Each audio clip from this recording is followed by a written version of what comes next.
Fala galera, bem-vindos a mais um vídeo do meu canal. E a dúvida de hoje é: quem vigia os vigilantes?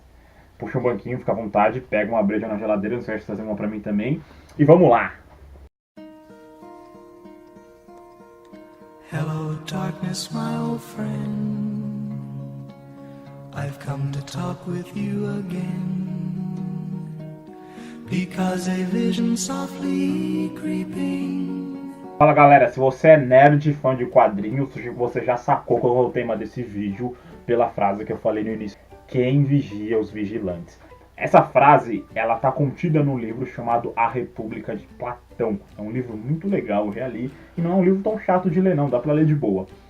Porém, ela ficou muito conhecida aí no universo nerd por conta deste quadrinho aqui, o Watchmen. Ela aparece muito nesse quadrinho. Eu comprei há um tempo, mas estava parado, não tinha parado para ler. Tem um monte de coisa para ler ainda, não tinha lido o Watchmen, mas agora por conta do universo renascimento da DC, eles vão fazer o crossover do Watchmen com o multiverso da DC. Então eu falei, agora é o momento, eu preciso ler isso, preciso estar inteirado do que é o Watchmen para não ficar boiando quando ele foi inserido na cronologia DC. Não sei como vai ser feito. Aliás, acho que já está sendo feito. Lendo o Watchmen me levou a pesquisar algumas outras coisas e eu queria compartilhar com vocês. Mas antes de falar de Watchmen, eu preciso falar de uma editora chamada Charlton. Charlton, é difícil quando tem o R e o L junto, né, no inglês. Por que é importante saber da Charlton Comics quando a gente fala de Watchmen? Então eu vou fazer agora uma simulação bem próxima do real, do que aconteceu. E acompanha aí. Eu vou usar o Raul como o Alan Moore e o Batman tá aqui representando a DC Comics. Hey, Alan Moore. Acho que eu preciso fazer voz de Batman, né? Esse Batman é muito legal, cara. Eu adoro por ele ser disforme, assim. Acho muito legal. Ei, Alan Moore. De boa. De boa, mano. E aí, qual é a boa? A boa, mano. A gente tá muito contente aí com o que você tá fazendo com o monstro do pântano. Pô, que legal, mano. Fui pego na correria, mas eu tô tentando fazer o meu melhor, cara. É mesmo, cara. A gente entregou ele nas suas mãos como uma zoeira editorial. A gente é muito zoeiro. E você mandou ver, cara. Você pegou um personagem nada a ver e alavancou ele. Parabéns. E a gente tá muito feliz com isso. Eu, em nome da DC, viemos lhe dar o parabéns. Pô, valeu mesmo, bicho. Não sei se o Alamu falaria bicho, mas o Raul falaria. Pô, valeu mesmo, bicho. Bro, mano, é nóis. Mas qual é a boa? Cara, a DC não ia mandar o Batman aqui falar comigo só pra me dar os parabéns. É verdade, cara. Você tem toda a razão. Na verdade, o que tá pegando? Como estamos contentes com o seu desempenho no monstro do pântano. Nós queremos lhe dar carta branca para começar um projeto do zero. Fica aí à disposição de você, cara. O que você quer fazer? Porra, mano, que maneiro, muito legal, cara. Que da hora. Eu tava pensando, recentemente vocês compraram os direitos dos heróis da Charlton Comics, não foi? Porra, vou bolar uma história usando esses personagens. Eu gosto muito dos personagens, do Capitão Átomo, do Pacificador, do Questão. Putz, maneiro, cara. Vou bolar uma história pra esses personagens. Demorou? É nóis. É nóis, Alamur. Você pode fazer o que quiser, cara. Manda bala. Valeu, mano. É nóis. É nóis. Não esqueçam, crianças. Não usem drogas. Então, galera, foi exatamente assim que aconteceu. Tá lá no livro Alan Moore, a história de quando eu fui Raul Seixas. Lá para meados de 1986, esse roteirista chamado Alan Moore, ele estava trabalhando na DC Comics. E ele assumiu um título que é um título meio bem lá do CD da DC Comics, que é O Monstro do Pântano. Ele assumiu meio às pressas o título, mas ele mandou tão bem o Monstro do Pântano, quem ia levar a sério? Fala, putz, quem consegue fazer bons roteiros e alavancar o personagem Monstro do Pântano? E ele conseguiu, o Alan Moore conseguiu alavancar, o Monstro do Pântano estava indo muito bem, vendendo muito bem. A DC decidiu dar carta branca para ele fazer um projeto que ele quisesse dentro da editora. Por acaso, Hoje é muito comum a gente só saber do mainstream, DC e Marvel. Antigamente, lá para a década de 60, 70, 80, até antes disso, existiam muitas outras produtoras, muitas outras editoras pequenas que tinham seus próprios personagens, tinham suas próprias histórias.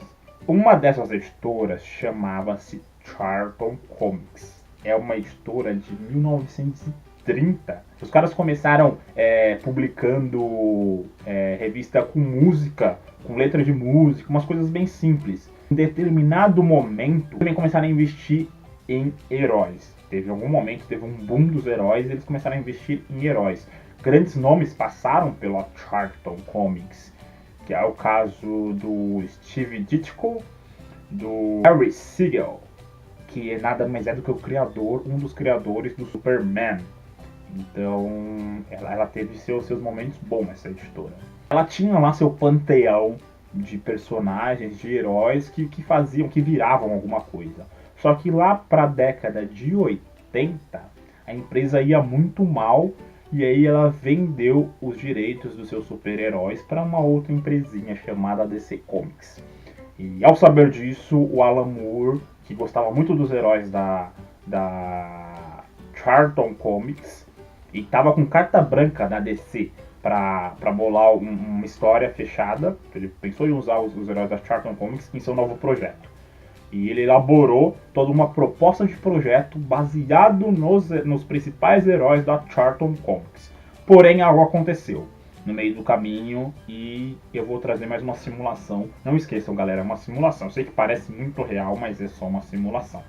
Vamos lá. Fala, Batman! Elaborei melhor a história, hein, cara? Tá ficando muito legal, muito supimpa. E o Dave Gibbons, a gente tá trabalhando nos conceitos legais, hein, cara? Tá ficando muito legal. Putz, que legal, Alamor, você é o cara. Só que, mano, tivemos um problema. O que tá rolando, Batman? É o Pinguim de novo? Não, cara. A DC, infelizmente, não liberou o uso dos personagens da Charlton Comics. Os granfinos, sabe como é, né? Os caras lá de cima. Os caras, eles têm outra ideia pra usar esses personagens. Então, mano, foi mal, mas você vai ter que criar outros personagens. Putz, cara, aí tu me fode.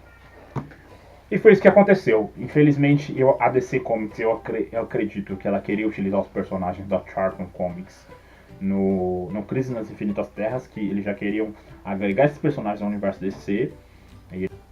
E acabou limando o uso pelo Alan Moore.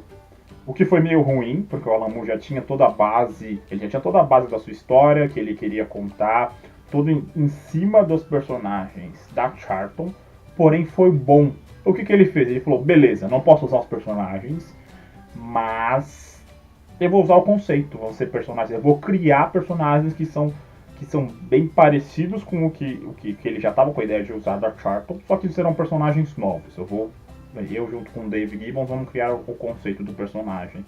Por isso que é muito importante a gente entender. Quem conhece os heróis da Charlton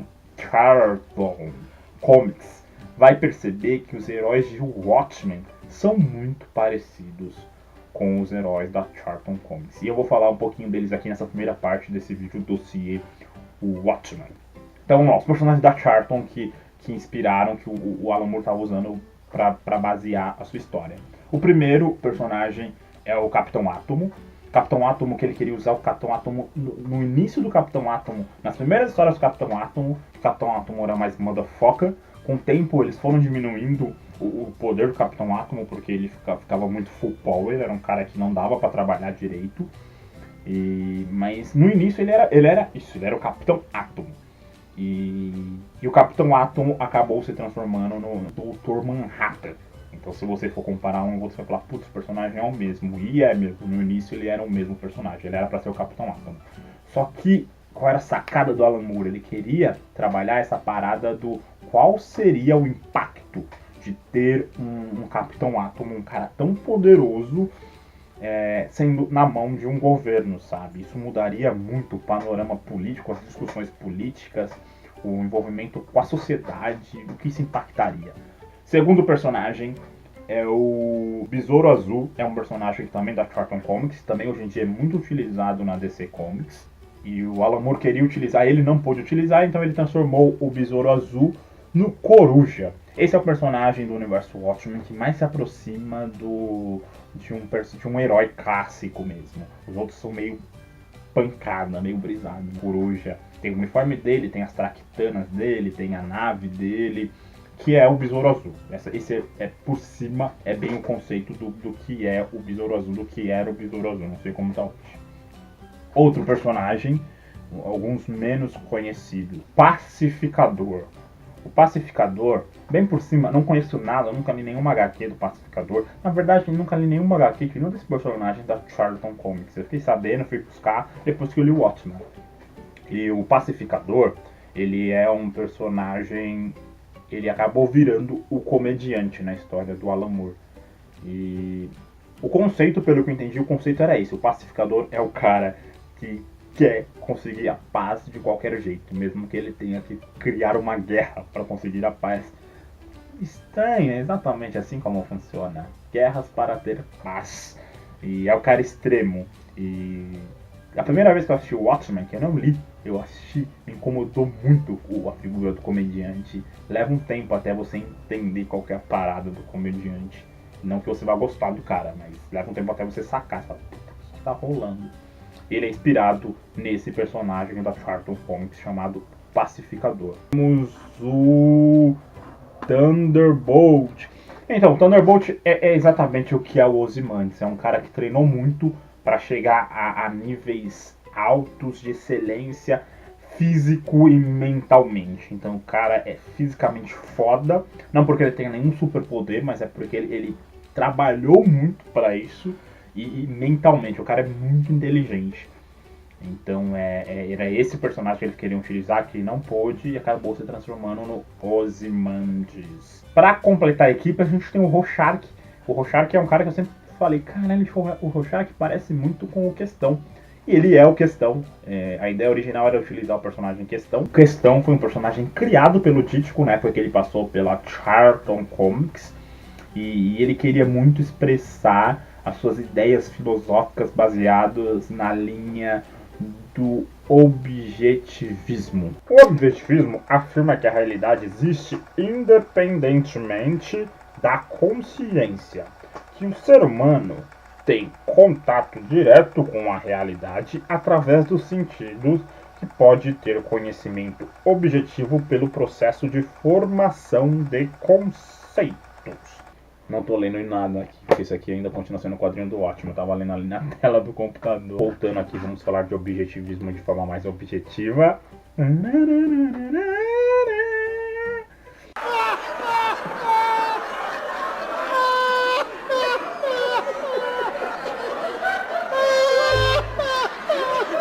Um cara que... Eu conheci o Questão naquela animação da Liga da Justiça Sem Limites. Que é o cara pirado, assim, que ele tava em umas teorias da conspiração doida, mas muita coisa que ele fazia, que ele falava, fazia sentido. Eu me arrisco até a dizer que talvez ele seja o melhor detetive do universo DC, passando até na frente do Batman, cara. Ele é um personagem muito interessante. E por fim, a Spectral, que é a mina da equipe Watchmen, ela foi inspirada na personagem Sombra da Noite, da Charlton Comics. E pelo que eu vi, ela também é utilizada bastante pela DC hoje em dia, ela chegando até ter feito parte do Esquadrão Suicida. Eu nunca vi, não sou fã do Esquadrão Suicida, não conheço muito. Então galera, esse é o primeiro vídeo sobre o dossiê Watchmen que eu vou fazer. Eu acho legal a gente ter essa ideia de como começou, da onde veio a ideia do Alan Moore, por que alguns personagens do Watchmen se parecem muito com outros personagens que a gente já ouviu falar, porque realmente era para ser aqueles personagens que acabou enrolando. Acho legal a gente ter essa visão do que aconteceu, por que aconteceu e por que assim. E nos próximos vídeos eu falo um pouco mais sobre o Watchmen em si. Se você gostou, larga seu joinha aí, compartilha, deixa seu comentário se você é muito fã de Watchmen, de Alan Moore, se você tem aquela camiseta do bottom, do sorrisão com a mancha de sangue. Comenta aí, fala, Danilo, você errou no capítulo 4, versículo 3 da Bíblia Watchmen. Vamos trocar ideia, vamos trocando experiências. Eu vou tentar deixar na descrição do vídeo todas as fontes que eu utilizei, tipo Arial, Verdana, não, as fontes que eu utilizei de pesquisa na internet para eu entender sobre os personagens da Charlton, para entender do Watchmen, tá tudo aí. E boa parte também tá aqui nesse livro. Eu não sou tão inteligente assim, tá tudo aqui, ó. O Watchmen edição definitiva. No final ele traz um compilado do Alan Moore falando um pouco do processo deles. Então valeu, galera, e até a próxima. Sabia que estava sendo vigiado. Cheguei para ele e disse: amigo, você pode me ceder um cigarro? Ele disse: eu dou, mas vá fumar lá do outro lado. 2 anos fumando junto pode ser muito arriscado. Empolguei.